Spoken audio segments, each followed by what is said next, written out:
let's talk about a very interesting case of mutualism between screech owls and blind snakes.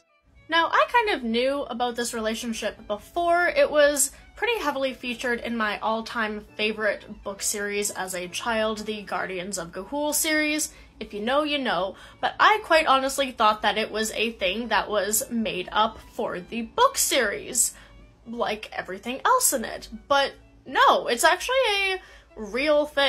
So screech owls almost always kill their prey before bringing it back to their nests. However, some researchers observed that they were bringing these specific blind snakes back to their nest alive. So when researchers were like, hey, that's kind of weird, let's go check this out, they found upwards of 12-15 snakes living in one screech owl nest.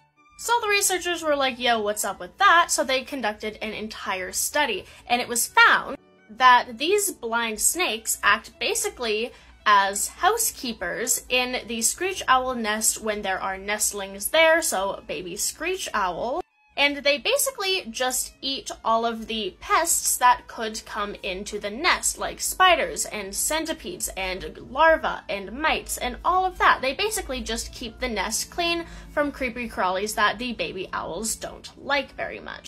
And it was observed that the baby owls in nests that utilized the blind snakes had a much higher survival rate as opposed to the baby owls in the nests with no snakes in it. And it was observed that the blind snakes in the nests with the baby owls were healthier and larger and generally more fit than the blind snakes that were captured and studied outside of the owl nest.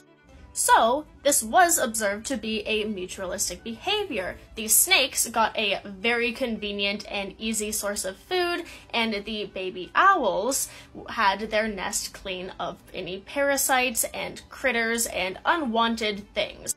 However, baby owls do grow up and become full-grown screech owls, so after they grow up and fly away, there really is no need for that housekeeper snake.